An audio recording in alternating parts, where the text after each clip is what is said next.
यत्संकल्पातपतितपनो वाति वात समीन्द्रे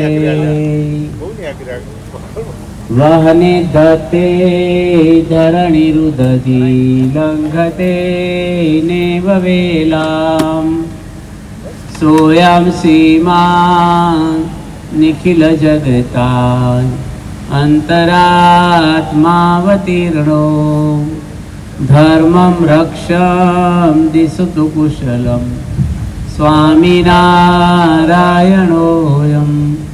श्री स्वामिनारायण भगवाननी जय।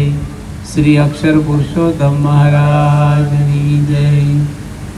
श्री राधा कृष्ण भगवाननी जय। सियावर रामचंद्र भगवाननी जय। उमापति शंकर भगवाननी जय। प्रमुख स्वामी महाराज जय। महंत स्वामी महाराज जय। सूरत अक्षरधाम महोत्सव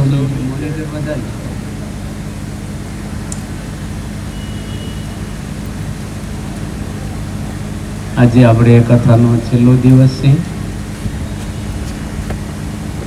બે દાડાથી આપણે આપણા પરિવારમાં કેમ રહેવું, સમાજમાં કેમ રહેવું, આપણું મન કેવું છે, આપણો મોક્ષ કેવી રીતે થાય, આ બધી વાતો અને ભક્તોના આખ્યાનો આપણે સાંભળ્યા। આ બધા આખ્યાન સાંભળવાથી આપણને સારી પ્રેરણાઓ મળે છે, કારણ કે આપણા ઋષિ મુનિઓને ભગવાને આવા બધા ગ્રહ તૈયાર કર્યા છે એ આપણા કલ્યાણ માટે કર્યા છે। આપણે કંઈ ફંટાઈ ન છીએ, ખોટા કંઈક રસ્તે ન સરી। આજે એક ભાઈ આવ્યા હતા મંદિરે, કોઈક લઈને આવ્યા હતા, વ્યસને ચડી ગયા છે, નાની ઉંમરના છે, ઘણોય પૈસો છે, દારૂ પીતા થઈ ગયા છે, એક દારૂનો છોકરો છે। હવે આખો પરિવાર દુઃખી છે એને લઈને, કારણ કે સારું સુખી સંપન્ન ઘર છે, એજ્યુકેશન વાળું છે, અને નાની ઉંમરે એ ભાઈ, એની પત્ની રડે છે, એની મમ્મી રડે છે, આખું ઘરમાં પૈસા છે પણ શાંતિ રહી નથી। એક જણ ખોટો રસ્તે ગયો તો આખા પરિવાર, દુર્યોધન એક ખોટો થયો તો કોઈ ભાઈનો નાશ થયો, એક રાવણ ખોટું જીવન જીવ્યો આખા દેશનો નાશ કરી નાખ્યો। ઈદી અમીન એક ખોટા થયા યુગાન્ડામાં 27,000 માણસો મારી નાખ્યા અને કાઢી મૂક્યા ભારતીય। એટલે આપણે બધા બેઠા છીએ, આ પારાયણો છે, આપણું જીવન સારું રહે, સંસ્કારી રહે, ધર્મમય જીવન રહે, આ તો આપણને શાંતિ રહેશે। અને સ્કૂલો ચલાવો છો ને એમાં પણ એજ્યુકેશન તો આપવાનું છે, મુખ્ય એ છે, પણ સાથે આપણે ધર્મના સંસ્કારો પણ દેવા છે। પ્રમુખ સ્વામી મહારાજ કહે છે કે સંસ્કાર વગરનું શિક્ષણ એ માણસને ભક્ષણ કરે અને સંસ્કારવાળું શિક્ષણ માણસનું રક્ષણ કરે। આજે ડૉક્ટર થયા હોય તો એ જીવન સારું ન હોય તો એ દુઃખી થાય છે। એટલે આપણે બધાને આપણા પરિવારમાં સમ શાંતિ રહે એના માટે આપણે 3 દિવસ, આજે 3જો દિવસ પારાયણ સાંભળીએ છીએ। પારાયણ તો પતી જશે, પણ આપણે કંઈક જીવનમાં ફેરફાર કરીએ, કંઈક વિચારો બદલાય, કંઈક આપણી ભૂલ થતી હોય, સામાન્ય ભૂલ થાય તો એને કેવી રીતે એનું કરવું, આપણે એકદમ ગુસ્સો ન કરવો, બીજું ત્રીજું બોલ ન કરવું, પ્રેમ લાગણીથી માણસનું પરિવર્તન થાય છે। બાપાએ પરિવર્તન કર્યા, મહંત સ્વામી, પ્રમુખ સ્વામી। થોડું અવાજ ભોંયરામાંથી બોલીએ એવો આવે, કાલની જેવું છે। એટલે આપણે બધા અહીંયા બેઠા છીએ એ બધાના કોઈ દીકરા દીકરી બોર્ડર બહાર ના જાય, તમારું ગઢપણ સારું જાય, જેટલા પૈસા ભગવાને આપ્યા છે એ પૈસાથી આપણને શાંતિ રહે, સારા કાર્યમાં વપરાય। એટલા માટે આપણે આ ધર્મનો બધું પ્રવચનો સાંભળીએ છીએ। ભાગવતમાં આપણે અમરીશ રાજાની કથા સાંભળી, સમુદ્ર મંથનની કથા સાંભળી, કાલે બલિરાજાનું આખ્યાન સાંભળ્યું, આપણે જય વિજયના આખ્યાનો સાંભળ્યા, આપણે ઋષભદેવ ભગવાનની કાલે વાતો કરી, એના દીકરાને બેહારીને રોજ સત્સંગ કરાવતા ભગવાન હતા, રાજા હતા ભારતના। તો પણ આ બધા આપણે આખ્યાનો સાંભળ્યા છે। આજે આપણે થોડું ધ્રુવજીના પ્રહલાદજીના આખ્યાનની થોડી અને ગઈકાલે આપણે બાળકોને કેવી રીતે સંસ્કાર આપવા જોઈએ એની બહુ વિશેષ વાતો આપણે સાંભળી છે. કારણ કે આ કેવું છે, દુનિયામાં ખરાબ માણસો થયા છે અને સારા માણસો થયા છે. અત્યારે થયા એવું નહીં, આદિકાળથી માણસ એવા છે. આસુરી અને દેવી બે પ્રકારના જીવો દુનિયામાં છે. કૌરવ બધા આસુરી હતા અને પાંડવો દેવી જીવ હતા. આસુરી માણસ હોય, મરચી હોય, એને તમે ખાંડનું કે ગોળનું પાણી રેડ્યા કરો થળિયામાં, એ મરચાં ક્યારેય ગળ્યા ન થાય, તીખા જ રહે, એનો ગુણ જ એ છે. અને શેરડી હોય એને લીમડાનો રસ રેડો ને તો એ ગળી જ રહે. આસુરી જીવ એવા છે કે ભગવાન સમજાવવા જાય ને તોય માને નહીં, બીજા કોનું માને? રાવણને એના નાના હતા માલ્યવાને સમજાવ્યા, એની પત્ની મંદોદરી સમજાવ્યા, એને હનુમાન દાદાએ સમજાવ્યા, એને અંગતે સમજાવ્યા, એના ભાઈ વિભીષણે સમજાવ્યા, લાત મારીને કાઢી મૂક્યા, કોઈનું માન્યું નહીં ભાઈ. માણસ આગળ સત્તા હોય, પૈસા હોય, યુવાની હોય, ત્યારે કોઈનું સાંભળે નહીં. અને એને ન સાંભળ્યું એમાંથી શું થયું, એનું રોકડું પતન થયું. એટલે આપણે બધા એ બેઠા છીએ. આજે આપણે થોડી પ્રહલાદની, ધ્રુવજીની આ બધી વાતો આપણે, અને કૃષ્ણ ભગવાનનો જન્મ મહોત્સવ, એના ચરિત્ર, છેલ્લો દાડો છે ને છેલ્લે આપણે પૂજ્ય કોઠારી સ્વામી પધાર્યા છે. પૂજ્ય ધર્મતિલક સ્વામી એ આશીર્વચન છેલ્લે આપશે આપણને. બહુ સારા સાધુ છે, એ પોતે બહુ જ પવિત્ર અને તપસ્વી છે. સાધુ થયા એને 30 વર્ષ થયા હશે. રોજ સાધુ થયા ત્યાંથી એક ટાઈમ ખાય છે. આજે આમાંથી તમે સારા માણસો છો, પણ અમુક હશે એવા 11 નહીં રહેતા. હિન્દુ છીએ આપણે, દરેક મુસ્લિમ રોજા રહે છે. 11 સ્વામિનારાયણ ભગવાન નથી બનાવી, આદિકાળ પુરાણમાં લખ્યું. ડોંગરેજ મહારાજ કહેતા 11ના દાડે અનાજ ખાઈ માંસ ખાધા બરોબર છે. બધાને ફરાળ કરવું જોઈએ, પનત દાડે એકવાર આવે છે. આ કોઠારી સ્વામી 30 વર્ષ સાધુ છે. 30 વર્ષ થયા તમને ધર્મતિલક સ્વામી? 28 વર્ષથી એક ટાઈમ ખાય, ફરાળી નહીં હો, ફ્રૂટે નહીં. આ હેલું છે કયો? 28 અને પૂજારી રહ્યા કેટલા વર્ષો સુધી અહીં મંદિરમાં, શાહીબાગમાં કેટલું ભગવાનને સોસ ધરાવે, ફ્રૂટ ધરાવે, ડ્રાય ફ્રૂટ ધરાવે, એને ચાખવાનું, બનાવવાનું બધું ધરાવવાનું. 20 વર્ષ સુધી પૂજારી રહ્યા છે. કોઈ દાડો એક દાણું મોઢામાં નાખ્યું, કોઈ વસ્તુ, સફરજનનો ટુકડો નહીં. આવો મન ઉપર કંટ્રોલ બહુ અઘરું છે. માણસને ડાયાબિટીસ હોય ને તો એ ખાખા કરે. અમને શું કે પ્રસાદ ન નડે, 2 લાડવા આપી દો. 2 લાડવા પ્રસાદ થોડોક હોય. પણ ધર્મતિલક સ્વામી બહુ જ પહેલેથી સાધુ ગુણે સંપન્ન છે. સંત નિર્દેશક રહ્યા. અત્યારે આપણે શાહીબાગ મંદિરના મુખ્ય ચેરમેન ગણાય કોઠારી સ્વામી. અમે સંતો અને બધા હરિભક્તો અને જેટલા મંદિરો છે અમદાવાદમાં, 40-50 મંદિરો મોટા મોટા જબરજસ્ત, એ બધાનો વહીવટ, વ્યવહાર, ડિસિઝન બધું એમને લેવાનું. કાંઈ પણ સંતોને હોય તો એમને પૂછવું પડે. બાપાઈ નીમા છે એમને કોઠારી તરીકે, મહંત સ્વામી મહારાજ. પણ કોઈ અહંકારની, કોઈ દાડો કાંઈ નહીં, શાંતિથી વહેલા ઉઠે. 7 અપાસ મહિનાના નિર્જળા કરે છે. નિર્જળા એટલે પાણી નહીં પીવાનું, દર મહિનામાં હાથ કરવાના. એ કેટલું અઘરું છે. આજે મેં કીધું જમવા આવો, ભાઈ કે બિચારા સુરેન્દ્રનગરથી આવ્યા છે જમાડવા. તાર કે હું તો બપોરે જમી લીધું, કોઈ ભાઈ ના કરીએ છે જમવા, કંઈક પ્રસંગ. બસ હવે કાંઈ મેં ફરાળી કે હું ફરાળ કરતો, ફ્રૂટે નહીં જ ખાય, કાંઈ નહીં પડે. આજે આપણા સંતો એક નથી, આવા ઘણાય સંતો આપણી સંસ્થામાં. સર્વમંગલ સ્વામી કોઠારી સ્વામી છે નડિયાદ, એ પણ 50 વર્ષથી એક ટાઈમ ખાય છે, ફરાળની કાંઈ નહીં. આ બધું ઘણા શું બોલે, સ્વામિનારાયણના સાધુ જલસા હોય છે એમ કે લાડવા ખાય છે એવું બધું બોલતા. કેટલા સંતો આપણે જોયા છે. ગરડાના મહંત છે, એ પણ સાધુ છે. પહેલાં ઇન્સ્પેક્ટર હતા ફૂડ ખાતા સરકારમાં, અને સાધુ થયા ત્યારથી એની 20 વર્ષ સુધી એક ટાઈમ ખાતું, 2 વર્ષ ખાલી લીંબુના શરબત ઉપર રહ્યા. આપણે પેલા મુનિ સ્વામી હતા ને મહાન સેવામાં હતા ગોંડલ છે મુનિ ચિંતન સ્વામી, એ સાધુ ત્યાંથી પગમાં ચંપલ પહેર્યું નથી 25 વર્ષથી, ઉનાળો હોય કે ગમે તે ચાકડી ચંપલ કોઈ વસ્તુ નહીં, અને એક ટાઈમ ખાઈ છે સાધુ છે ત્યારે. આ એવા તો એક પારણ છે ને એટલા સંતોષ છે સંસ્થા. આ BAPS સંસ્થા પૈસાના જોરે નથી, આવા સંતોનું તપ છે અને એનામાં ભક્તિ છે અને એને લઈને ભગવાન આપણી જોડે છે. એટલે આ સંસ્થા વિકાસ પામી રહી છે. એ કોઈ પોલિટિક નથી અહીંયા, અને કોઈ બીજું કાંઈ અહીંયા ખોટી રમત નથી, કોઈનું કાંઈ નથી, કોઈ સાધવા કરી એક પાય નહીં, અમારે ચા કોફી કોઈ વસ્તુ નહીં. આ યુગની અંદર આવા નિયમો પાળવા સંતોને, આ બધા નાની ઉંમરના સંતો છે, જો ભણેલા ગણેલા છે, બધા બેઠા છે, સુખી સંપન્ન ઘરમાંથી બધા આવ્યા છે. આ વૈરાગની જે સ્વામી ઊભા છે ને, એ 2 ભાઈ સાધુ છે, એના ભાઈ કોઠારી છે મેળાઓમાં, આખું કુટુંબ સમર્પણ છે.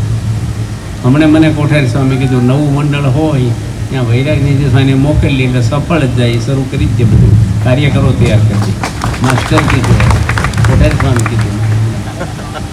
બધા એ વેદ પ્રકાશ સ્વામી બેઠા હતા કે સ્કૂલ ચલાવતા જુનાગઢ આપણી, બાપા એને વિદ્યાનગર હવે અહીંયા મૂક્યા, તો અહીંયા બિચારા એકદમ ખાવામાં આવો સિમ્પલ, શાંત, વિવેકી અને જોડીભાઈ તૈયાર થઈ જાય જ્યાં કે ત્યાં. આજે અમારા સંતો કોઈ દે ઘર્ષણો નહીં, ઊંચા અવાજે બોલવાનું નહીં. 400 જેટલા સંતો એ છે, 350 સારંગપુરમાં, અને કેટલા 80ની સાલથી હાલે છે, 81થી આપણી ટ્રેનિંગ ક્ષેત્ર 6-7 વર્ષે બધા ટ્રેનિંગ લઈને નીકળે ને બીજા દીક્ષા લઈને આવી જાય. પણ કોઈ દાડો એક સાધુ ઊંચા અવાજે ઝઘડો કર્યો, બોલાચાલી નહીં. એ સતયુગ નથી આ કળયુગમાં. આજે તમારા ઘરમાં તમારો પરિવાર છે, તમારું સર્જન છે, છોકરા છોકરીઓ મા બાપ, થોડું થોડું ટકટક હાલ્યા જ કરતું હોય. 2-3 દાડા ન હાલે, એક દાડો પાછું થઈ જાય, પાછું એક અઠવાડિયું તો કોકને જ જતું હોય એવું. ખોટી વાત, આજી વાત છે, બધા હાથ પાડે તો. પણ આ સંતો આપણા, તમારા જેવા હરિભક્તો બધા બહુ જ પવિત્ર છો, બધા ધર્મવાળા છો, કોઈ વ્યસન નહીં, કોઈ હેલફેલ નહીં, કોઈનો મોબાઈલ વાગ્યો નહીં, શાંતિથી બધા કથા સાંભળો છો. એ કેટલા ભાગ્ય હોય ત્યારે ભગવાનના સત્સંગમાં બેહાય. ગામમાં બધા રખડ રખડ કરે, હોટલોમાં, સિનેમામાં, દારૂના અડ્ડામાં બેઠા છે, ક્યાંય ક્યાંય લોકો અત્યારે પાપ કરતા. મનુષ્ય અવતાર એ નહીં આપ્યો ને આપણને નહીં આપ્યો છે. પણ આપણે બધા આજે ભગવાનની કૃપા છે, ભગવાનનો રાજીપો આ છે કે ભગવાનના માર્ગે આપણે ચાલી શકીએ છીએ. હિરણાકશ્યપુ હતા, એની કાલે આપણે પમદાડે વાત કરી હતી કે બહુ તપ કર્યું એની, અને ભગવાન બ્રહ્મા પ્રસન્ન થયા અને એની વરદાન માગ્યા કે લોઢે મરું નહીં, લાકડે મરું નહીં, ઘરમાં નહીં, બહાર નહીં, પછી આકાશમાં નહીં, પૃથ્વી પર નહીં, કોઈ મનુષ્યથી નહીં, પશુથી નહીં, દિવસે નો મરું, રાત્રે નો મરું. આવા વરદાન માગ્યા, પણ એની કરતાં એક જ માગવાનું હતું કે ત્યાંથી મરું નહીં. પણ ભગવાન એક બારી રાખે જ હતી, અને એને ત્યાં પ્રહલાદજી જન્મ લીધો, એની માતા કયા ધ્રુવ, અને પ્રહલાદજી ભક્તિ કરી. 9 પ્રકારની ભક્તિ ભાગવતમાં પ્રહલાદજી બતાવી છે આપણે. શ્રવણમ, કીર્તનમ, વિષ્ણુ, અર્ચનમ, વંદમ, દાસ્યમ, સખ્યમ, આત્મનિવેદનમ. આ 9 પ્રકારની ભક્તિ રામાયણમાં એક ભક્તિ રામ ભગવાને સબરીબાઈને વિશેષ બતાવી છે. પ્રથમ ભક્તિ કર સંતન સંગા, દૂસરી ભક્તિ મમ કથા પ્રસંગા. પહેલા નંબરની ભક્તિ સંતનો સમાગમ કરો. કેવા સંતનો કરવો એ ભગવાને બધાને બુદ્ધિ આપી છે. સારી કથા કરે એની કોઈ કે 1 પૈસાની મારી કિંમત નથી, સમજી રાખવાનું. હું ભાગવતની કથા કરું, હું વિદ્વાની નથી અને હું મહાન સંત નથી. હું મારું જીવન સારું જીવું એ મારી કમાણી છે.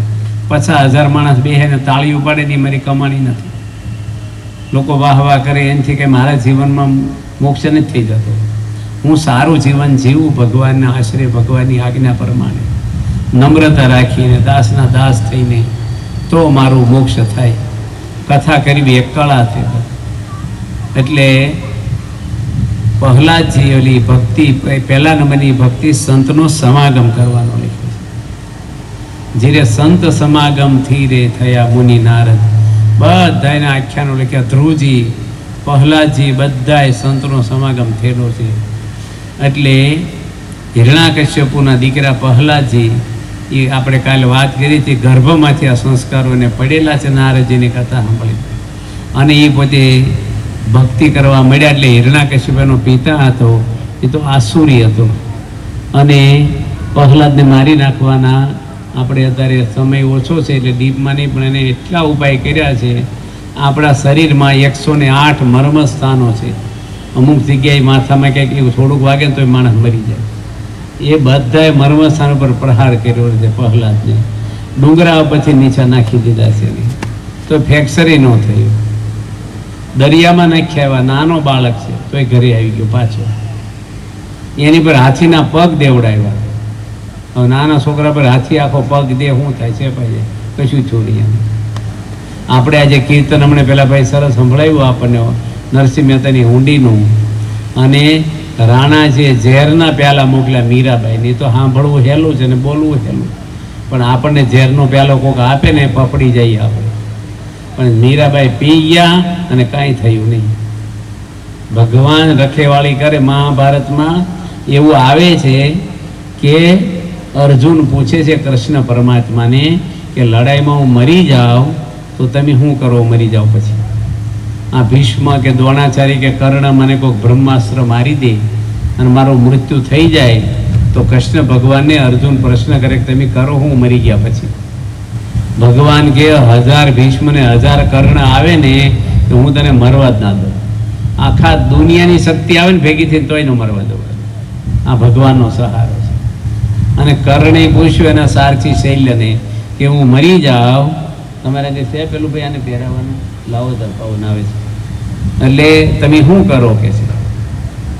ત્યારે શૈલ્યએ પૂછ્યું કે હું રથ લઈને ઘરે જતો રહું, તમે મરી જાઓ પછી મારે શું? અને અડ્યા વગર એમના સેટ છેલ્લું પહેરાઈ દઉં.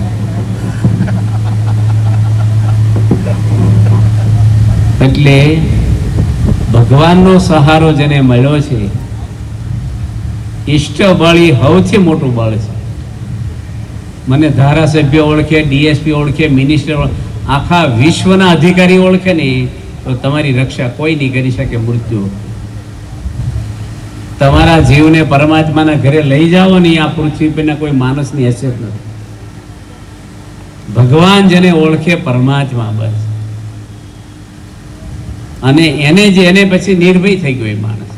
આ ઝાડના થળિયામાં પાણી રેડી જો એટલે પાંદડે પાંદડે પોગી જશે. અર્જુને એક કૃષ્ણ ભગવાનનો આશરો કર્યો, સર્વ ધર્માન પરિત્યજ્ય મામેકમ શરણમ વ્રજ. મારે એકને શરણાય, અહમ તમ સર્વે પાપે ગો મોક્ષે ઈચ્છામિ માસુ. મારા એકને શરણાય, હું તને બધા પાપથી મુક્ત કરીને તારું કલ્યાણ હું કરીશ. ભગવાને કીધું. આપણે બધાને પૈસાનું બળ નહીં રાખવાનું, બુદ્ધિનું નહીં રાખવાનું. આ માર્ગમાં તમારી બુદ્ધિ કાંઈ કામ નહીં કરે. બુદ્ધિ વાપરવાની ક્યારે? એ ગુરુ કરીએ ત્યારે. કેવા ગુરુ કરવા? એ બુદ્ધિ વાપરવાની, ગમે તે નહીં છોટી જવાનું, જીવન આપવાનું છે.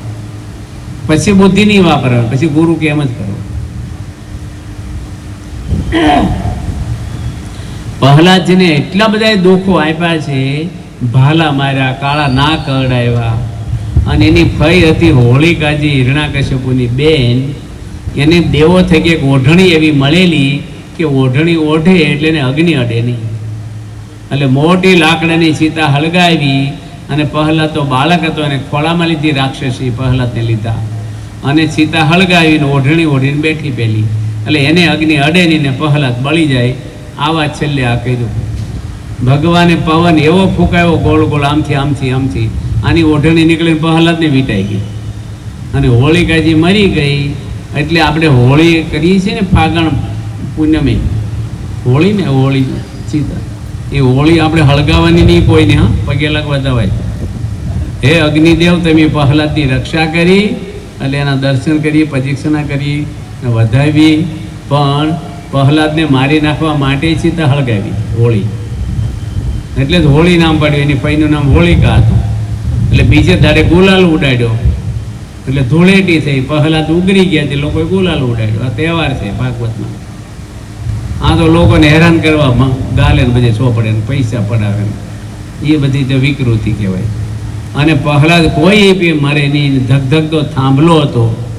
એમાં પ્રહલાદને એના પિતાએ કીધું કે આમાં છે ભગવાન? કે હા.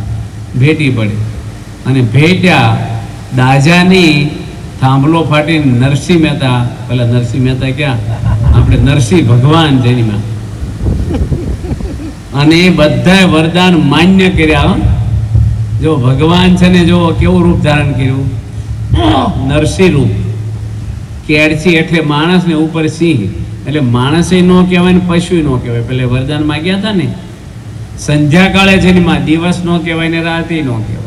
ઘરના ઉમરામાં એને લીધો, ઘરમાં એને બહાર નહીં, પોતાના ખોળામાં હોવડાવ્યો, આકાશમાં એને પૃથ્વી ઉપર નહીં, ફૂટના નખ વધારીને આવેલા, લોઢું ન કહેવાય, લાકડું ન કહેવાય. બધાય વરદાન માન્ય રાખીને પ્રહલાદને પેલા ઉગાર્યો અને હિરણ્યકશ્યપુને પતાવ્યો. આ ભગવાન મદદ કરે. ભગવાન એક અવતાર લઈને આવ્યા એક ભક્ત માટે. વાલે ઉગાર્યો પ્રહલાદ, હિરણ્યકશ્યપ માર્યો રે, ધ્રુવને આપ્યું વિચળ રાજ, પોતાનો કરી સ્થાપ્યો રે. હરિને ભજતા હજુ કોઈની લાજ, જતા નથી જાણી રે. જેની સુરતા શામળિયાને સાથ, વદે વેદવાણી રે. આપણી સુરતા ના વાંધો નહીં, કરો શાંતિથી, આપણે ગમે ત્યારે કરો, આપણે ઘરની સફાઈ એમાં. ગાડી નંબર GG01 HX 1893, આ કારની બધી જ લાઇટો ચાલુ છે. જેની હોય તેમને સત્વરે વિનંતી બંધ કરી દે. ગાડી નંબર GJ01 HX 1893.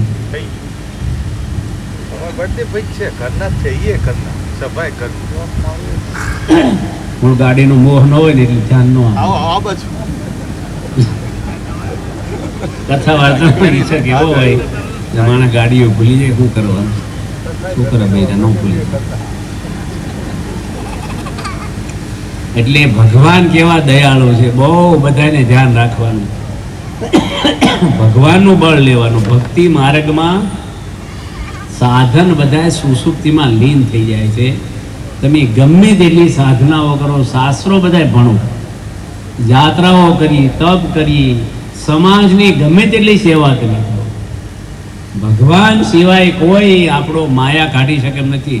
સમાજ સેવામાં અહમ આવી જાય કોકવાની, અને સમાજ સેવા કરે મોક્ષ નથી થતો, એ કરવાની છે, નથી કરવાની એવી રીતે ગરીબોની બીજાની, પણ એની સેવા કરીએ કલ્યાણ નથી થઈ જતું. સમાજ સેવા ઘણાય કરી છે. નરસિંહ મહેતાએ સમાજ સેવા કાંઈ નથી કરી, નથી પ્રહલાદજી કરી, નથી ધ્રુવજી કરી, નથી હનુમાનજી કરી, રામનું જ કામ કર્યું છે, બીજું કાંઈ નથી કર્યું. આપણે વિરોધ નથી કરતા, આપણી સંસ્થા સમાજની બધી સેવા કરે, હોસ્પિટલો ચલાવે છે, ગુરુકુળો, છાત્રાલયો, ભૂકંપ રાહત હોય, ભુજની અંદર આપણે 8 થી 10 ગામ બાંધી આપ્યા છે, 55 સ્કૂલો બાંધી આપી, બધાને જમાડ્યા રાખ્યા, બધી ધ્યાન આપી છે આપણે બધે ગમે ત્યાં. પણ સમાજ સેવા કરીએ જીવનમાં સફળતા પૂરી નથી થતી. ભગવાન હોવા જોઈએ આપણે આગળ, ભગવાનનું બળ.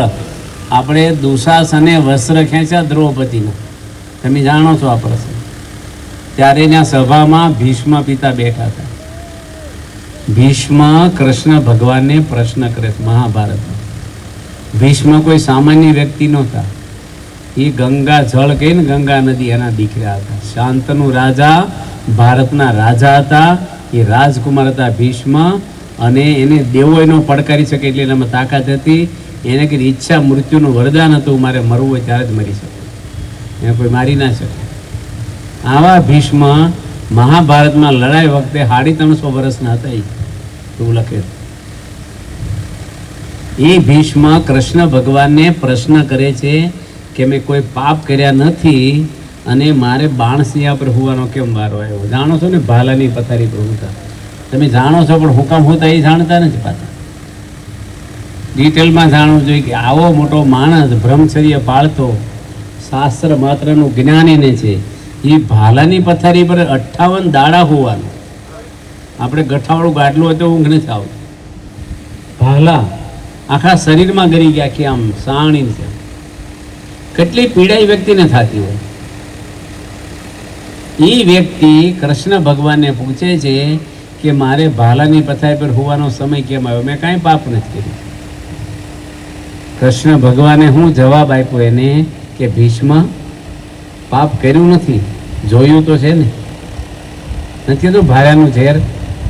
દ્રૌપદીના વસ્ત્ર ખેંચાણા ત્યારે તમે સભામાં બેઠા હતા. તમારી નજર સામે આ બન્યું છે. નગ્ન કરે છે એક સ્ત્રીને, રાજકુમારો છે, રાજાઓનો આ સભા, અને પાંડવો અને કૌરવો કાકા દાદાના હગ્ગા ભાઈઓ છે, એની કુલ વધુ છે આ, એને નગ્ન ભર સભામાં કરે છે. કોઈ હલકટમાં હલકટ માણસ દુનિયામાં આવું ના કરે. ત્યારે દ્રૌપદી ભીષ્મ પિતાને આજીજી કરી છે કે ભીષ્મ દાદા, હું તમારી કુલ વધુ છું, મારી લાજ રાખો, આ મને નગ્ન કરે છે. અને એની આંતળી કકળતી હતી, તડફડિયા મારતી હતી દ્રૌપદી. અને ભીષ્મ હેઠું જોઈ ગયા, મદદ ન કરીને આંખું ફેરવી લીધી મોટું. એ દ્રૌપદીના આત્માને આઘાત લાગી ગયો છે. એ પાપે કરીને તમારા બાણ છે પ્રભુવાનો. તમે ધારે તો રોકી શકે, અને ન રોકવું હોય તો ઊભાથી નીકળી જવું જોઈએ. તમારે ત્યાં બેઠા રહ્યા એટલે પાપના ભાગીદાર થઈ ગયા. કોઈ પણ વ્યક્તિ હોય અને ભગવાનને પછી પ્રાર્થના દ્રૌપદી કરી, શરીર ખુલ્લું થવાનું થયું ત્યારે બોલ્યા, હે કૃષ્ણ. અને આકાશમાં ભગવાન આખું મફતલાલ મિલ ગોઠવી દીધું, પેલો ખેંચાદ કરે. દ્રૌપદી એકવાર કૃષ્ણ ભગવાનની આંગળી વાગ્યું, પાટો બાંધ્યો હાડી ચીરીને. અને કૃષ્ણ ભગવાન બોલ્યા કે જેટલા દોરા છે ને આમાં, એટલા હું તને મદદ કરીશ. એ જેટલા દોરા હતા ને પાટામાં, એટલી હાડી ઉપરથી આવવા દીધી. દ્રૌપદીની ચીર વધેરી બાંધ્યું હરીને હાથે, દેવાનંદ કે ભરી સભામાં પૂર્યા દીના નાથે. ભગવાન છે ઉપરથી હાડીઓ આવવા દીધી, પેલો ખેંચી ખેંચીને થાકી ગયો, દ્રૌપદીનું શરીર ખુલ્લું થયું. આ ભગવાન કામ કરે. એ હાડીની 500,000 રૂપિયા કિંમત નહીં ગણવાની. એ વખત તમારો પ્રાણ જતો હોય એને બીસની બોટલના 20 રૂપિયા ગણાય. એ વખતે 50,000 કે 50,000 દેવા પડે, મરી જાવ પછી. એ કયા કટોકટીમાં આજે આપણે ટ્યુબ આવે છે હવા ભરેલી, અને પાણીમાં ડૂબતા હો, અને ટ્યુબ કોઈ નાખે, એ ટ્યુબની 500-700 રૂપિયા કિંમત ગણાય. કયા સમયે, સંકટ સમયે પરમાત્મા આવે છે. અને દ્રૌપદી ભગવાનને કહે છે, બહુ વાર લગાડી તમે મને, હું તડફાય. ભગવાન કે વાર તો તે લગાડી છે, મારે તો તાકા લઈને ઊભો તો કાપા પડી ગયા હતું. તું ભીષ્મને દ્રોણાચાર્ય અને કેટલાને આજીજી કરતી હતી. મને પોકારી તો હું તૈયાર જ છું, તું બોલાય તો આવું ને. હું છેલ્લે કોઈ નહોતું, તારે મને પોકાર્યો. તોય ભગવાન કે એવું મેં રાખ્યું નથી. તરત જ હે કૃષ્ણ કીધું ને હાડીઓ આવવા મળી. ભગવાન છે ને એ બધે બહુ મદદ કરે છે. અતિશય વિશ્વાસ રાખવો જોઈએ આપણે પરમાત્માનો. ભગવાન આખી દુનિયાના કણે કણમાં વાસ છે પરમાત્માનો. અને તમે મનમાં સંભાળો ને તોય ભગવાન સાંભળે. તમે દુનિયાના કોઈ ખૂણા મારીને સંભાળો ને તો ભગવાન મદદ કરે કરે ને કરે. પેલા ગજેન્દ્રનું આખ્યાન 8મા સ્કંધમાં આવે છે. હાથી સરોવરમાં પાણી પીવા ગયો, એના પરિવાર હાથે, બીજા ઘણા હાથણીઓ બધા હતા, પણ મગરે પગ પકડ્યો હાથીનો, અને મગરનું જોર પાણીમાં વધારે હોય ને હાથી ખેંચે બહાર ને મગર ખેંચે અંદર. અને એટલું બધું હાથી ખેંચાતો ગયો, અને ઠેઠ કાન નજીક પાણી આવી ગયું, અને હાથણીઓને એના બચ્ચા ને બીજા હાથીને બધા ભાગી ગયા. બોલો, કાંઠા ઉપર કોઈ ઊભા ન રહ્યા, અને દુઃખ આવ્યું તો બધા ભાગી ગયા. ત્યારે હાથીને થયું કે મારું કોઈ નથી. અને એ વખતે એટલો બધો પોકાર કર્યો ભગવાનને. સરોવરમાંથી કમળ લઈને કીધું, કોઈ પણ દુનિયાના ભગવાનો મને મદદ કરો. આર્ત નાદથી પ્રાર્થના કરવી જોઈએ. અને ગરુડ તજીને પાળા પધાર્યા ગજ સારું મહારાજ. ભગવાન આવી ગયા ગરુડને મૂકીને એકદમ, અને સુદર્શન ચક્રથી મગરનું માથું કાપી નાખ્યું, અને હાથીની રક્ષા કરી છે. મહાભારતમાં એવું આવે છે કે ભીષ્મ એ આની પત્ની ખરી દુર્યોધનની ભાનુમતી એનું નામ, એને કીધું રાત્રે એકલી આવજે સાવણીમાં, અને હું તને અખંડ ભાગ્યવતીના આશીર્વાદ આપીશ, તારી માથે હાથ મૂકીશ, તારો છાંડલો કોઈ ભૂસાય નહીં.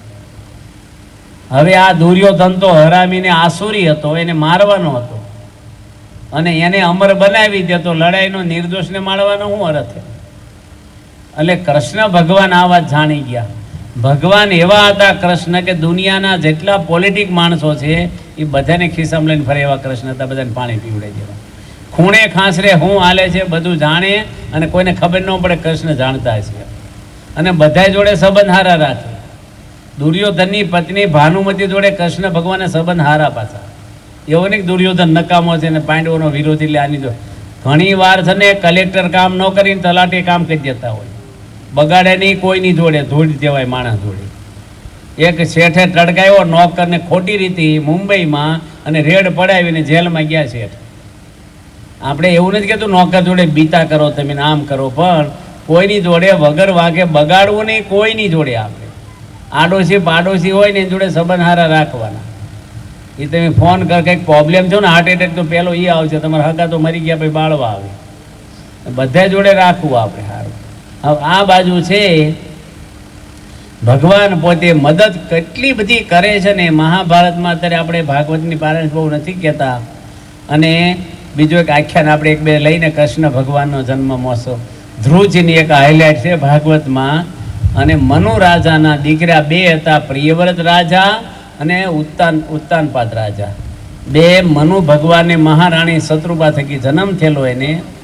અને એને 3 દીકરીઓ હતી, એક પ્રસૂતિ, આકૃતિ અને દેવહૂતિ. દેવહૂતિને આપણે મહેસાણાની બાજુમાં સિદ્ધપુર છે, એના બિંદુ સરોવર છે, અને ત્યાં સિદ્ધપુરમાં વાવ છે. ત્યાં કરદમ ઋષિ 10,000 વર્ષ તપ કર્યું, ભગવાને દર્શન આપ્યા, અને ભગવાનની આંખમાંથી આંસુ પડી ગયા, એટલે બિંદુ સરોવર કહેવાય છે. એને ભગવાને પછી કીધું વરદાન માગો, ત્યાં ભગવાન મારે ત્યાં દીકરા રૂપે આવે. એટલે કપિલદેવ ભગવાન જન્મ્યા, અને ભગવાન પોતે એક દીકરો થયો, અને પેલા કરદમ ઋષિ જંગલમાં ચાલ્યા ગયા. એ મોટા થયા, ભગવાન 22 અવતારમાં ભગવાનનો અવતાર છે કપિલદેવ ભગવાન. એની માતા દેવહૂતિ પૂછ્યું કે મારો અબળાનો સ્ત્રીનો શરીર છે, મને જાજુ કંઈ જ્ઞાન નથી, મારું કલ્યાણ થાય એવો મને કંઈક તમે ઉપાય બતાવો. આજે તમે અહીં બેઠા છો બધાય, તમે કોઈ દાડો મોક્ષની વાત કોઈને પૂછી કે મારો મોક્ષ ક્યાં થાય? રોગ થયો તો હતજની સલાહ લેવા જાય, આ ગુમડું ક્યાં માટે, ના કરવું ક્યાં માટે, ઢીકડું ક્યાં માટે. પણ જન્મ મરણ આપણા છે માથે તોળાઈ રહેલા, એમાંથી તમને ઉગારનારું છે દુનિયામાં કોઈ? કરું ઉપાય હવે એનો ડોળી દેશ વિદેશ, કોઈ ઉગારે મને કાળથી અને સોંપું મારું શીશ. મોક્ષ મેળવવાનો છે આપણે, આ શરીર તો કાલે જતું રહેશે હાથમાં. એ કપિલદેવ ભગવાને એની માતા દેવહૂતિને ભાગવતના 3જા સ્કંદનો 25મા અધ્યાયનો 20મો શ્લોક સંભળાવ્યો. પ્રસંગ મજરમ પાશ્યમ આત્મન કવિયો વિદો સ એવા સાધુ તો કરતો મોક્ષ દ્વારામાં, મોક્ષનું દ્વાર એવા મહાન સંત છે જેને કે ધર્મ, જ્ઞાન, વૈરાગ ને ભક્તિ સંપૂર્ણ ચારે હોવા જોઈએ. ખાટલાના એક પાયો ઓછો હોય મજા ન હોય, ચારે મજબૂત. ધર્મ સંપૂર્ણ હોવું જોઈએ સાધુમાં, અને જ્ઞાન પણ એને હોવું જોઈએ. જ્ઞાન એટલે હું કથા કરું એ જ્ઞાન નથી. મને 2 ગાળું કોક દઈ જાય, અપમાન કરે ને મને શાંતિ રહે નહીં, જ્ઞાન મેં કીધું. બોલવું એ જ્ઞાન નથી, એ તો એક કળા છે, બોલતા બધાને આવડે. આત્મા પોતાને માને, દેહ નો માને પોતાનો રૂપ, એ સાચું જ્ઞાન છે. અને એ જ્ઞાન બહુ અઘરામાં અઘરું છે, અને એ મેળવવાનું છે આપણે, તો સુખ દુઃખથી પર થશું આપણે. અને જેની અંદર સંપૂર્ણ ધર્મ, જ્ઞાન, વૈરાગ્ય, અને કોઈ રાગ ન હોવો જોઈએ, એને કોઈ વ્યક્તિ વસ્તુમાં કેવળ પરમાત્માનો રાગ એક જ હોય. અને સંપૂર્ણ ભક્તિ ભગવાનની હોય એવા મહાન સંત હોય, એને ભગવાનને સાક્ષાત સંબંધ હોય એવા સંતના પ્રસંગ થકી મોક્ષનું દ્વાર, મોક્ષ દ્વારમ અપાવર્ત, મોક્ષનું દ્વાર ખુલી જાય. દ્વાર એટલે દરવાજો. આપણે અંદર દરવાજામાંથી જવાય કે ભીતમાં માથા ભરાવ્યા અંદર ના જવાય. સંત મોક્ષનું દ્વાર બતાવ્યા, તુલસીદાસે બતાવ્યા છે. અને ધ્રુવજી આપણે ઉત્તાનપાદ રાજા મનો ભગવાનના દીકરા હતા, અને એને 2 રાણીઓ હતી, સુનીતિ ને સુરુચિ. અને સુનીતિના ધ્રુવજી થયા, અને સુરુચિનો એક ઉત્તમ કરીને એને દીકરો થયો. જેની એક કરતાં વધારે બૈરા કર્યા છે ને એ તમામ દુઃખી થયા છે. તમારે પૂછવું હોય પૂછી લો. અત્યારે દશરથ રાજાને 1 રાણી હોત તો આ પ્રશ્ન થાત. કશ્યપ ઋષિને 1 પત્ની હોત તો આ દાનવો ન થાત બીજી પત્ની. કોઈ પણ લો તમે. આ ધ્રુવજીને 2 માતાઓ હતી, ચેત્રકેતુને 1000 હતી, ગોપીચંદને ભરથુહરીને દગો કર્યો, પિંગળાઈ, કેટલી બધી રાણીઓ હતી. પિંગળા પછી દાસી, રાણી હતી દાસી હતી ને, રાણી હતી પણ રૂપાળી હતી. અને ઘણી તજી જેને 1600 નાર, 1600 રાણીઓ હતી ભરથુહરીની. એટલે આ બધા પ્રશ્ન છે ને માણસને બહુ જ આ બધા તમારી એક પત્ની સિવાય ક્યાંય મન ન જાય ક્યારે. આ દુનિયા લપસણી છે, સાવધાન રહેવાનું. હું તમારા દીકરા આગળ મોઢું દેખાડજો હા રે પક્ષે પછી શાંતિ નહીં રે બંગલામાં પૂછો તોય. બગાડનારા બહુ છે, તમને લપસડો ને ખેડૂત હું પ્રધાની લપસી જાય, ભલે ભલા ઋષિ લપસી ગયા છે. એટલે આપણે સંયમ નિયમમાં બરાબર રહેવું, ક્યારેય મનને લપસવા ન દેવો. અને મન આ કથામાં સત્સંગમાં આવો તો જ મન આપણું મજબૂત થાય, અને મન મજબૂત હોય તો આપણે લેવાય ન જઈ જાય નાની વાતમાં. હવે આ બાજુ ધ્રુવજી રમતો રમતો 5 વર્ષનો છોકરો છે, અને એના પિતાના ખોળામાં એનો ભાઈ જે હતો હરમાનમાંનો દીકરો ઉત્તમ એ બેઠો હતો ને આને બેહવું હતું. ધ્રુવજી બેહવા ગયો ને એની હોરમાનમાં હતી શું રુચિ બાજુમાં સિંહણી જેમ ઊભી છે, ખબરદાર તારા પિતાના ખોળામાં બેઠો, તારા પિતાના ખોળામાં બેહવું હોય તો મારા પેટે જન્મ લેવો પડે તારે. અને આ તો ક્ષત્રિય હતો. ભાગવતમાં લખ્યું સાપને દંડો મારે નાખો ઊંચો થઈ જાય એમ ધ્રુવજી ફફડવા મળ્યા. હિપકા ભરતો ભરતો એની માતા આગળ ગયા અને માતાને કીધું કે માતા મારી હોરમાનમાં મારું બહુ અપમાન કર્યું છે, મારા પિતાના ખોળામાં બેહવા નથી દીધો મને. એની માતા જો સન્નારી કેવી હતી ભારતની, ક્યારેય એના પતિનું અમંગળ બોલતી નથી કે એવો છે, શ્રાપ આપે તો એનું પતિ બળી જાય. પણ હું કીધું કે આ દુનિયામાં આપણી રાડ સાંભળે એવું ભગવાન સિવાય કોઈ નથી, અને તું અભાગ્યો મારા પેટે જન્મ્યો એટલે તારે દુઃખ વેઠવા પડે છે. તારા પિતા તો મને પત્ની હું પણ દાસીની જેમ રાખતા નથી, માટે આ દુનિયામાં આપણું કોઈ નથી ભગવાન સિવાય. તારે સુખી થવું હોય તો ભગવાનને તું મેળે ને ભગવાનનો રસ્તો લઈ લે.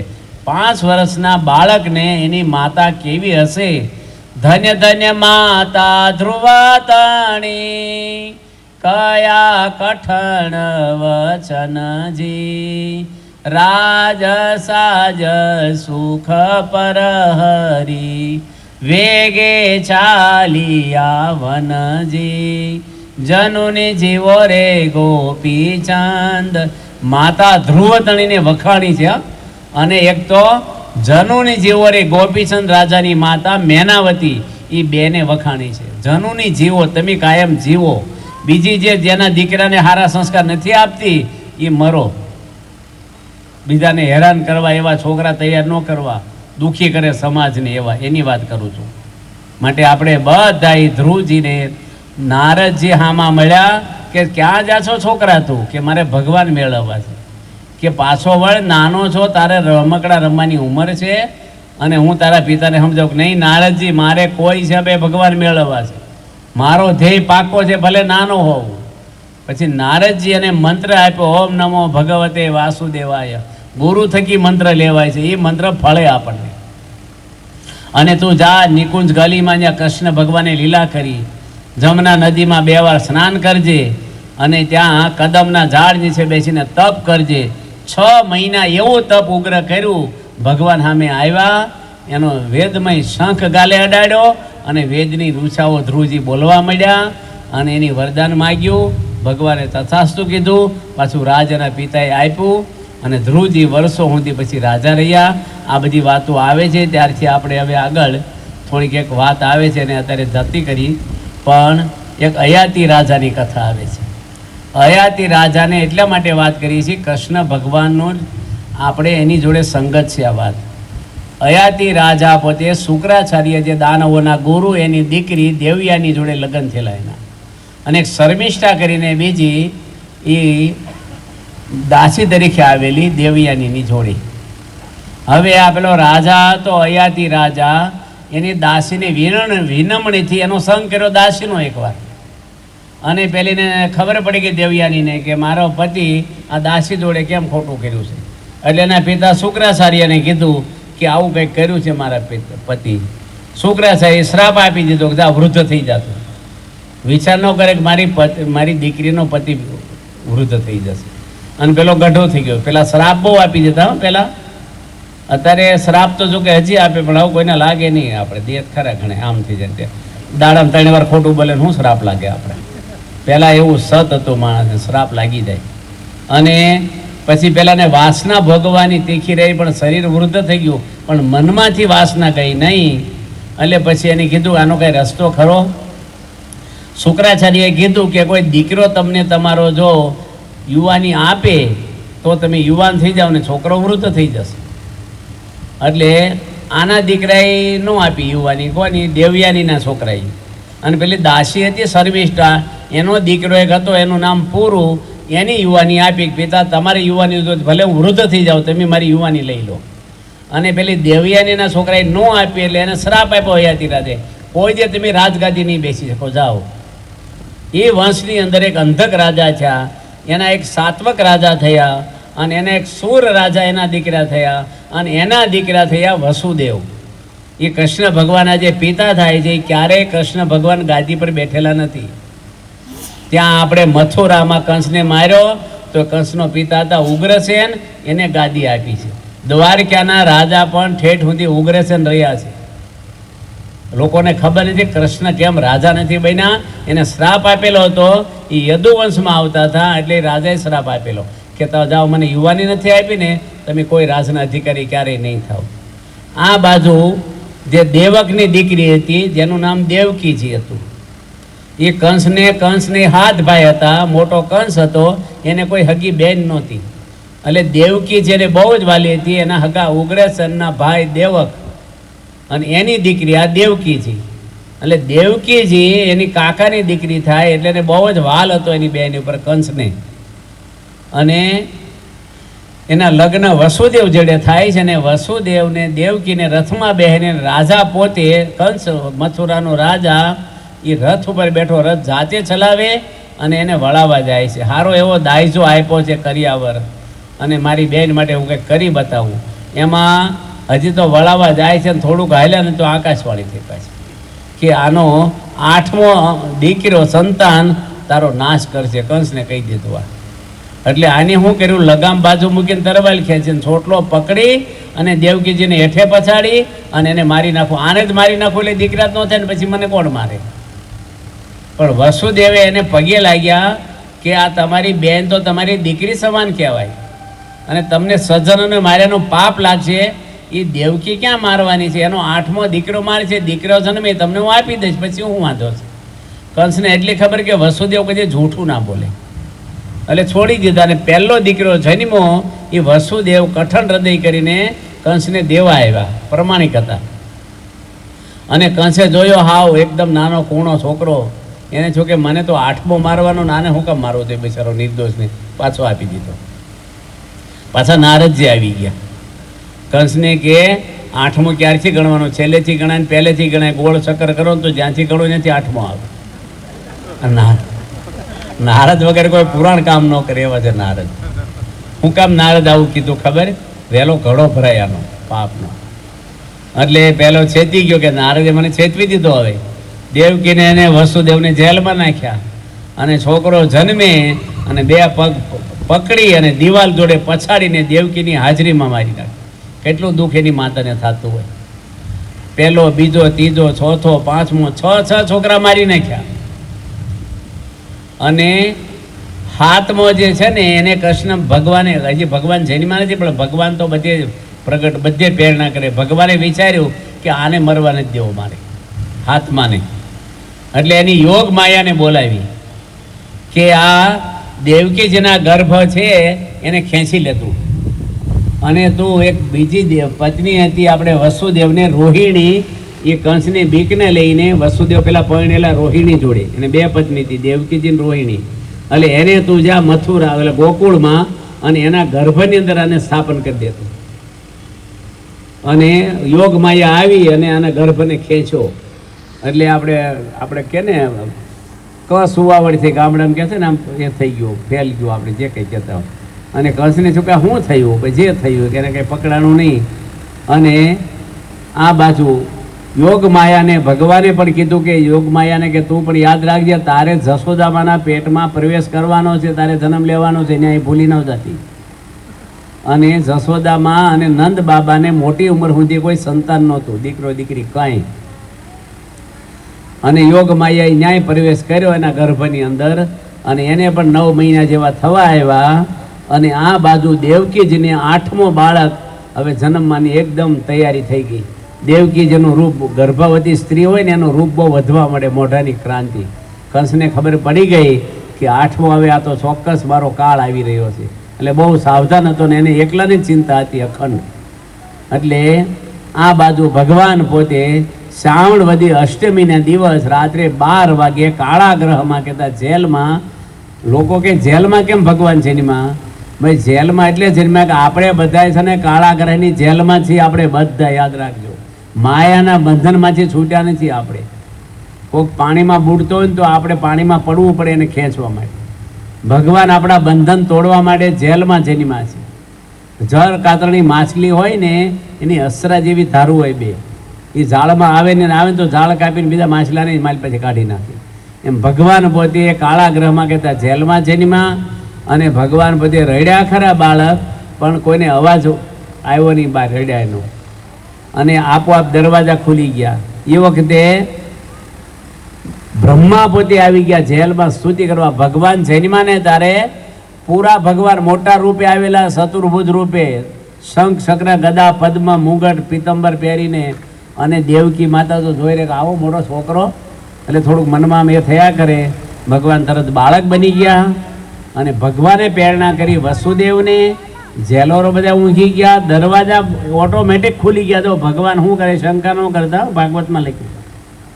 દરવાજા ખુલી ગયા, રડવાનો અવાજ કોઈ સાંભળે નહીં. ટોપલામાં લઈ અને ભગવાને પ્રેરણા કરી એમ વસુદેવ એને મૂકવા જાય છે નંદ બાબાને ત્યાં. અને જમના નદી આડી આવી બે કાંઠે, પ્રાર્થના કરી ભગવાનને. રસ્તો થઈ ગયો, ગભરાઈ ગયા હતા વસુદેવ. અને જમના નદીને એટલું બધું આમ આવી ગયું કે ભગવાનનો શરણ સ્પર્શ કરી લઉં. ઠેઠ ટોપલા સુધી આવી. વાસુકી નાગ મોટી ફેણ કરીને, કૃષ્ણ બાળ ભરભુ હતા, એને આમ વરસાદ ન પડે, ધીમો ધીમો વરસાદ પડતો હતો, છાંટા ન પડે એટલે ધરી રહ્યા ફેણ. અને વસુદેવ ટોપલો લઈને ગયા, કોઈને ખબર નથી. હા, અને આ બાજુ આપણે જશોદામાને પણ સારા દિવસો હતા અને એને દીકરી જન્મી. યોગ માયાને કીધું હતું ને ત્યાં જન્મ લઈને આવી. એ પ્રસૂતિની પીડામાં બેહોશ હતા ને ખબર નહોતી કે દીકરી જન્મી કે દીકરો જન્મ્યો, તો બેભાન હતા. અને વસુદેવે શું કર્યું, નંદ બાબાના મિત્ર હતા વસુદેવ, એટલે આ બાળ પ્રભુને મૂકી દીધા અને પેલી છોકરીને લઈ ટોપલામાં, અને વસુદેવ જતા રહ્યા. આ બધી ભગવાન પ્રેરણા કરે. અને જેલમાં આવી ગઈ છોકરી, ઓટોમેટિક લોક થઈ ગયા, જાગી ગયા. છોકરી રડી એટલે રોડવાનો અવાજ આવ્યો, એટલે કંસને સમાચાર આપ્યા. ઉઘાડી તરવા લઈને દોડ્યો કે 8મો મારનાર મને આવી ગયો છે. જોયું તો છોકરી, એને શું કે આ મને છોકરો મારવાનો હતો, છોકરી કદે છોકરી મારે. અને પગ પકડીને પછાડવા જાય છે, ક્યાં તો એ છટકી ગઈ. યોગ માયા હતી અને આકાશમાં અંબા રૂપે પ્રગટ થઈ, અષ્ટભુજાને સિંહ ઉપર સવારી. કંસને કહે છે, મૂર્ખ તું મને શું મારનાર? મને મારનારો કોઈ જન્મ્યો નથી, તને મારનારો તો ક્યારનો જન્મી ચૂક્યો છે તારો કાળ. એટલું કહીને અંતર્ધ્યાન થઈ ગઈ યોગ માયા. અને કંસને છોકરા બન્યું હું, જો ભગવાન છે ને એ બધા રસ્તા કરી શકે. એટલે આપણે એની જોડે લોખંડ હોય એ પાણીમાં ડૂબી જાય, કોઈ તરે નહીં. પણ લાકડા જોડે ફિટ કરી દો ને તો લોઢું તરે, લાકડાની તારી દે. પેલા લોઢાની તારી દે, લાકડું તરે. આપણે ભલે કટાઈ ગયેલા લોઢા જેવા હોય, માયામાં હોય, પણ આવા મહાન સંત હોય, મહંત સ્વામી, પ્રમુખ સ્વામી જેવા, એ તો તરે ને આપણને તારી દે. એની જોડે જોઈન્ટ રહેવું પડે આપણે. ભગવાન મળે તો એનો ઓળખાય, પણ જેના અંદર ભગવાન છે એવા મહાન સંતનો સત્સંગ એ ભગવાનને પામવાનું દ્વાર છે. આખું ગુજરાત ભેગું થાય તો વિઝા ન આપે, પણ એમ્બેસીમાં બેઠેલો માણસ સિક્કો મારે તો તમને કોઈ રોકી શકે નહીં, વિઝા મળી જાય. અહીં એમ્બેસી ખોલી ભગવાને, અને ત્યાંના સિટીઝન મહંત સ્વામી આવ્યા છે. એ સિક્કો મારે તમને કોઈ રોકી ના શકે ભગવાનના ધામ. એમાં સંપૂર્ણ પરમાત્માની શક્તિનો આવેશ છે. એટલે એમ બધા સાધુની વાહે ફરી પરિવાર છોડી દે. એટલે 1200 સાધુ આજે બ્રહ્મચર્ય પાળી અને આવું કઠિન તપને સંયમ રાખે છે, પરિવાર છોડીને આ સમાજની સેવામાં, ભગવાનની સેવામાં જોડાણા. હવે આ બાજુ ભગવાન પોતે આ બધા ઇંતજારી બહુ હતી ગોકુળની અંદર કે જશોદામાને શું જન્મ છે. જશોદામાં ભાનમાં આવ્યા પ્રસૂતિની પીડામાંથી, ને છોકરો જન્મ, બહુ આનંદ થઈ ગયો એને. અને એ વખતે કૃષ્ણ જન્મ ઉત્સવ ઉછવે, ગોપીઓ ગોવાળો બધાય. અને એ વખતે આપણે અત્યારે તો પારાયણ નથી પણ પ્રવચન છે ભાગવત ઉપર, એટલે આ જન્મ મહોત્સવ ને બધું સમયના અભાવે એ બધું કરતા નથી. આપણે નંદ ઘેર આનંદ ભર્યો જઈ, પણ આપણે આ તો ભગવાનના ચરિત્ર છે. ભગવાન ધીરે ધીરે મોટા થાય છે. ભગવાન આ લોકમાં શું કામ આવ્યા? આપણા કલ્યાણ માટે આવ્યા. કાંઈ મૂંઝે નથી ગયા ધામમાં, અહીંયા આંટો મારવા નથી આવતા, જોવા ફરવા. મનુષ્ય જેવા ભગવાન બન્યા. બહુ બહુ ભગવાનની દયા કહેવાય કે આપણી જેવા થઈ અને ગોવાળિયા ભેગા ગાયું સારે પરમાત્મા અનંત આ આંગળી પર પર્વત આખો ગોર્ધન ઊંચો રાખ્યો હતો. કાળીડાગ નાચો. કેટલા ભગવાને ચરિત્રો કર્યા છે. રાસલીમાં 6 મહિનાની રાતડી બનાવી શરદ પૂનમમાં, અને જેટલી ગોપીઓ એટલા ભગવાન પોતે રૂપ થયા. હવે આપણે શોર્ટમાં થોડુંક લઈએ, કારણ કે હવા 10 થયા. કોઠારી સ્વામીના આશીર્વાદ લેવાના છે. બીજું ના ના એટલે થોડુંક કરીએ પછી તમે હા હવે જાહેર પબ્લિક કે બાપાના પ્રસંગ એમ કે છે થોડે કહીએ, પછી આ કૃષ્ણ ભગવાનનું થોડુંક આપણે એ કરી લઈએ. અને ભગવાનને પછી થોડાક મોટા થયા, ગાયું સારવા, એ બધા પ્રસંગો આવે છે. લેવા આવ્યા અક્રૂરજી હોનાનો રથ લઈને 12 વર્ષના 13 વર્ષના કૃષ્ણ થયા, અને એને અક્રૂર રથ લેવા આવ્યા. કંસે બોલાવ્યા. કંસની બીકને લઈને જશોદામાં જવા નહોતા દેતા, પણ ભગવાનની ઈચ્છાથી તૈયાર થયા. ગોપીઓ બધી ખસી ગઈ. મથુરાની પરજા આખી બધી બહાર નીકળી ગઈ અને જોવા માટે કે કારણ બધા પ્રસંગો સાંભળેલા કૃષ્ણના ચરિત્ર એટલે. અને ભગવાન પછી કંસનો નાશ કર્યો છે. ઉગ્રસેનને જેલમાં પૂરેલો કંસ એના પિતાને, એને છોડાવીને એને રાજા બનાવ્યા.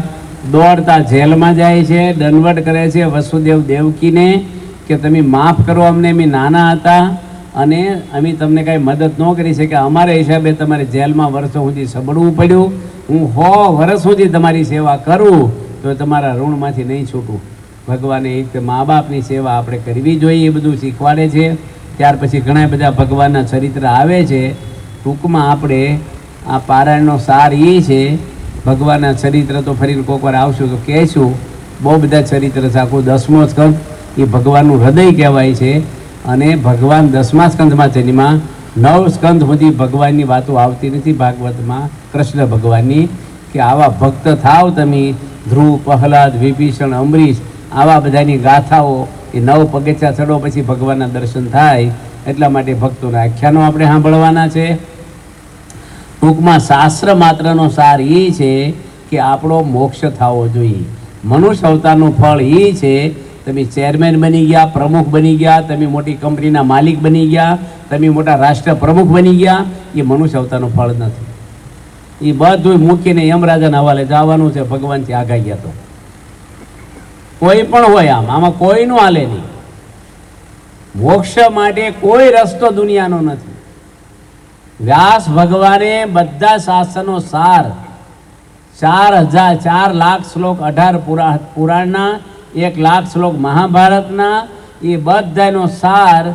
રામાયણ પણ ભાગવતમાં આવે 9મા ગ્રંથમાં 33,000, એ બધાનો 5,33,000 શ્લોકનો સાર એક શ્લોકમાં કહી દેજો છે. આલોડ્ય સર્વ શાસ્ત્રાણી વિચાર્ય પુનઃ પુનઃ ઇદમ એકમ સુ નિષ્પન્નમ ધ્યેયો નારાયણો હરિ. મનુષ્ય અવતારનું ફળ એ છે કે ભગવાન મેળવવા જીવનમાં અને આપણો કલ્યાણ કરવું. બહુ જન્મ આપણે લીધા છે અને મરીને પાછા જન્મ આના મળ્યા જ કરે છે, અને આમાંથી કોઈ છોડાવે એવું નથી આપણને. મહાન સંતનો સત્સંગ એ જ આપણું હૃદય શુદ્ધ કરે. હૃદય શુદ્ધ થાય તો જ ભગવાનનો આપણે સાક્ષાત્કાર થાય. મનમાં જ્યાં સુધી માયા ભરી છે ત્યાં સુધી ભગવાન સામે આવે તો ઓળખાશે નહીં આપણને, એને સમજી નહીં શકીએ. ભલે દીવો કરવો ભગવાનને, પણ ભગવાન શું છે જાણી નહીં શકીએ. આ નાના છોકરા હાવ ઝીણા હોય, એના પપ્પાને ઓળખે ખરા, પણ એના પપ્પા આગળ પૈસા કેટલા, એજ્યુકેશન, એની આબરૂ, એનું શું દુનિયામાં ક્રેડિટી કાંઈ ખબર નહીં. અમારા પપ્પા એટલું ઓળખે. એમ આપણે ભગવાન એટલે ઓળખીએ. આ માતાજીના, મહાદેવના, સ્વામિનારાયણ દીવો અગરબત્તી કરી, પણ હું ભગવાન છે એ કોઈ ઓળખીએ કેમ નથી. જેવા છે એવા. બહુ અઘરું છે. જેમ જેમ આપણું હૃદય શુદ્ધ થાય, સંત સમાગમ કરીએ. પ્રમુખ સ્વામી મહારાજ આ દુનિયામાં 96 વર્ષ રહ્યા. હું ભણ્યા હતા 6 ચોપડી. આ પૃથ્વીથી ત્યારથી આવું કાર્ય કોઈ દુનિયામાં કર્યું હોય તો જાહેરમાં આપણે કહીએ કોઈ નામ બોલે કોઈનું. જેની 1800 હિન્દુના મંદિર બાંધ્યા છે 65 દેશોમાં. લાખો માણસોને આજે સારા માર્ગે દોર્યા છે. 40 લાખ માણસોને વ્યસન છોડાવ્યા. આ હેલું છે? આજે એક જમાઈને દીકરાને સુધારવા, એક વ્યસન છોડાવવું હોય. આજે બાપા કેટલા 18,000 ગામમાં ફર્યા અને 7 લાખ પત્રના વાંચીને જવાબ આપ્યા લેખિત. એના ઘરે નળિયાવાળું ઘર છે, એ જિંદગીમાં ઘરે નથી ગયા. એનો ભત્રીજો ટેમ્પો આંકે છે અશોક, એના ઘરે કાંઈ નથી કરી દીધું એની. એનું જીવન આખું પરના માટે હતું. કેટલું વિચરણ કર્યું છે. એનો એક બે પ્રસંગ તમને કહું. બેંગ્લોરમાં બાપા હતા અને 22 કિલોમીટર પધરામણી કરી. એક ભાઈની નાની ફેક્ટરી હતી ને મંદિરે આવ્યા. બેંગ્લોર કેટલું મોટું સિટી છે, કેટલો ટ્રાફિક હોય, એ તો બહુ ટ્રાફિક છે. હું ગયો તો આપણે પારે કેટલો ટ્રાફિક. મંદિરે આવ્યા સ્વામી 11:15 વાગે બપોરે. એક ભાઈ કે તમે જ્યાં પધરામણી ગયા હતા ને ત્યાં મારું ત્યાં જ નાની ફેક્ટરી છે, મારે પગલાં કરાવવા હતા તમારા. આપણે શું કહી પહેલાં કહેવું જોઈએ. સ્વામી કે એમ હાલ હજીથી આવી. પાછા 22 કિલોમીટર ગયા અને પાછા પગલાં કરીને 2 વાગે જમવા બેઠા. કરે કોઈ દુનિયાના ગુરુ લાવો તમે. આપણે ત્યાં નવસારીની બાજુમાં શીશવાડા ગણદેવી તાલુકો છે. ગણદેવી તાલુકાનું આદિવાસી સંમેલન કરેલું. 7000 આદિવાસી ભાઈઓ આપણે નવસારી મંદિરમાં આવેલા 2000ની સાલ 2005માં 12મો મહિનો ને 12મી તારીખ. મંગુભાઈ મિનિસ્ટર હતા, જિલ્લા પ્રમુખ, અને 7000 આદિવાસીમાં એક ભાઈ આદિવાસી શીશવાડા ગામના ગણપત રાવત કરીને આવ્યા અને એને રાષ્ટ્રપતિ એવોર્ડ મળેલો નિર્મળ ગામનો. એ લઈને આવ્યા ને બાપાના હાથમાં આપ્યો અને માઇકમાં હું બોલ્યા કે મારું જીવન ખાડે ગયેલું હતું. હું દારૂ અને પાપમાં પડેલો હતો. આખી રાત રોડ ઉપર પડેલો હતો. મને ખાવાના ફાફા હતા. મારું જીવન હાવ જનાવર જેવું હતું. પણ સ્વામી બાપા મળ્યા, એના કાર્યકરો સંતો. આજે હું સત્સંગી બન્યો છું. મેં 800 માણસોને દારૂ છોડાવ્યો છે અને 6 ગામનો સરપંચ છું, નાના મોટા. આજે મને રાષ્ટ્રપતિ એવોર્ડ મળ્યો છે. તિલક સારલો પૂજા કરું છું. સ્વામી ન મળ્યા હોત તો મારું જીવન અધોગતિ પહોંચી ગયું હતું. તો આવા બાપાએ કેટલા માણસોના જીવન પરિવર્તન કર્યા છે. આ મોટી સમાજ સેવા છે. માણસોને બદલવા, એનું વલણ બદલવું. પ્રમુખ સ્વામીના કેટલા પ્રસંગો આવે છે. હું બાપા જોડે પરદેશ ઘણીવાર ગયો છું, પણ એની ક્યાંય ફરવા જવું કે કંઈ જોવું કે આંટો મારવો, ખાવા પીવાની 96 વર્ષમાં એક વાર પાણી પીવા માંગ્યું નથી કે મને તરસ લાગી. એક પ્રશ્ન જમવાનો કર્યો નથી કે મને આજે ભૂખ લાગી કે ઓલા આવું બનાવ્યું તેવું. બોલવાનું જ નહીં, જિંદગીમાં બોલ્યા નથી. ધામમાં ગયા ક્યાં સુધી કોઈ બોલ્યા નથી. અને કોઈ માણસ ઉપર ક્યારેય નિંદા નહીં, કોઈ આક્રોશ નહીં, કોઈની આંટી નહીં, કોઈની એલર્જી નહીં. બધાને જોઈને ખુશ થતા. આજે કેટલું આ જીવન એનું ભર્યું હોય, કોઈ ટેન્શનમાં નહીં. નરેન્દ્ર મોદી સાહેબ છે વડાપ્રધાન, એ બાપાને મળવા આવે ને દંડવટ કરે. અબ્દુલ કલામ રાષ્ટ્રપતિ ભારતના, એ પ્રમુખ સ્વામી માટે બોલ્યા કે અલ્ટિમેટલી એક જ મારા ગુરુ છે પ્રમુખ સ્વામી મહારાજ. મારા હૃદયમાંથી માયા કાઢી નાખી.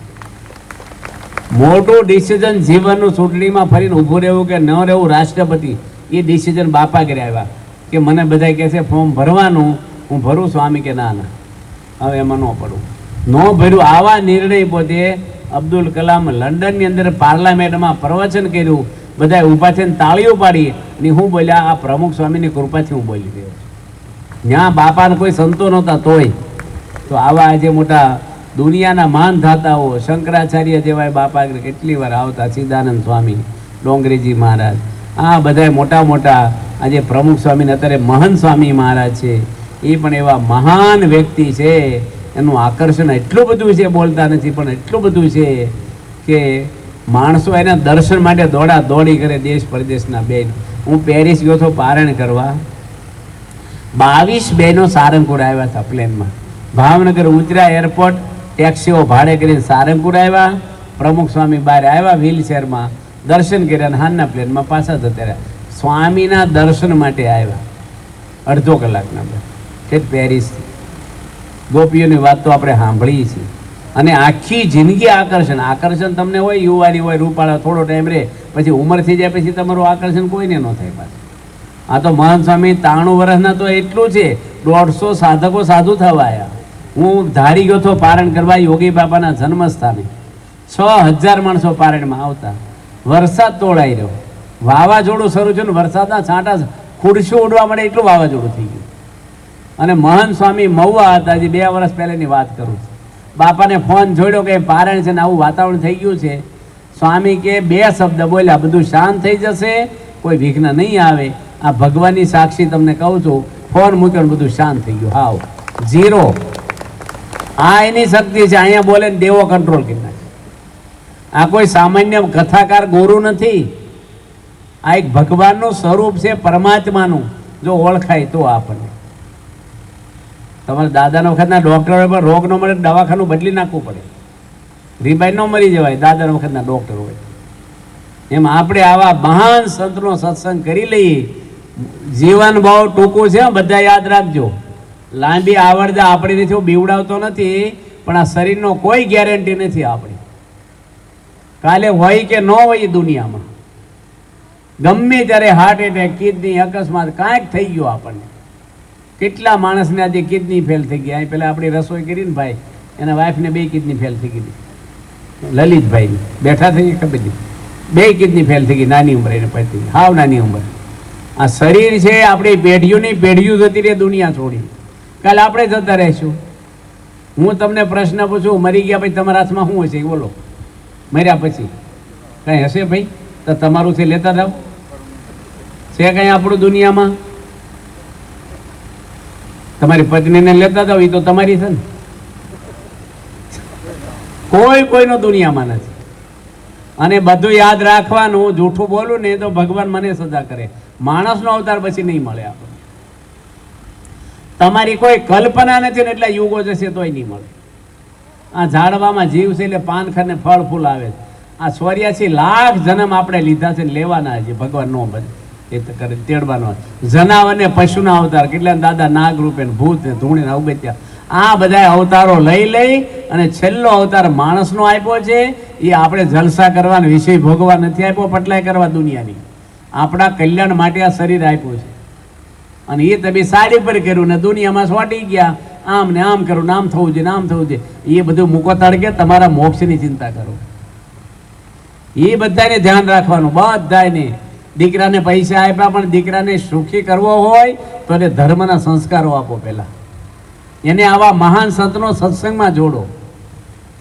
એટલે આપણે બધાને સમય ભગવાને આપ્યો છે. હું તમને એક દાખલો આપું કે તમને કોઈક લાખ રૂપિયા મફત આપે અને ચોરીના પૈસા નથી, ફોટો ન પાડે, સહી ન લે, તેમ લઈ જાઓ, મારને જોતા, અને તેમ લઈ લીધા.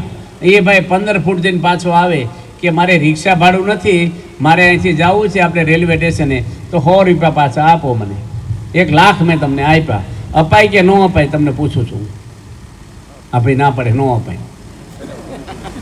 ન અપાય માનવતા કહેવાય? 1 લાખ રૂપિયા મફત આપ્યા બિચારે, એને ભાડું 100 રૂપિયા પાછું ન અપાય. અને એમ કે જાજા કાંઈ ન મળે, માણા કહેવાય? એમ સમય કોઈને આપ્યો? ભગવાને. આપણે નક્કી કર્યું કેટલું જીવવું દુનિયામાં? સમય ભગવાને આપ્યો છે. એ ભગવાન માટે 15 મિનિટ સમય નથી પૂજા કરવાનો. આપણી આગળ બાથરૂમમાં ગઈ નાવાનો ટાઈમ છે, અરીસા અમે પટિયા પાડવાનો ટાઈમ છે, બીજા બધા આપણે કરીએ હટર પટર, સાપા વાય છે, મોબાઈલ જોઈને, ટીવી. કેટલું સમય ગયો મોબાઈલ ને ટીવીમાં, ગામની કોકની કુટલી કરવા. જોને જીવન તારું જાતું રહ્યું, તોય માયામાં મન મોહી રહ્યું. હવે જાગ જગતથી છેતી જાતું, પ્રીત પ્રભુથી કરતો જા. ગોપીઓએ શું કર્યું છે? કૃષ્ણ ભગવાનમાં પ્રીતિ કરી દીધી. થઈ ગયું ને કામ એનું. હવે તમારી પત્ની તમારા પ્રીતિ કરે, કામ થઈ જાય છે એનું ગોપીઓ જેવું? કારણ કે તમે કૃષ્ણ હોવા જોઈએ ને તો. એટલે આપણે બધાને છે ને અહીંયા જો અહીંયા આપણે બધા કાર્ય કરો, વૈરાગનિધિ સ્વામી અને બધાને આપણે અહીંયા આભાર માનીએ છીએ કે આવી પારણા સોસાયટીમાં થઈ. સોસાયટીના બધા સભ્યો, ચેરમેનો આપણે જગ્યા આપી. આ બિલ્ડિંગોવાળા બિચારાને થોડુંક આપણે ભૂંગળા વાગે આ થાય. અને તમે એટલી સંખ્યામાં આવ્યા છો, તમને ખાસ એક કહેવાનું છે, તમે રોજ સવારમાં પૂજા કરો. આપણે હિન્દુ છીએ.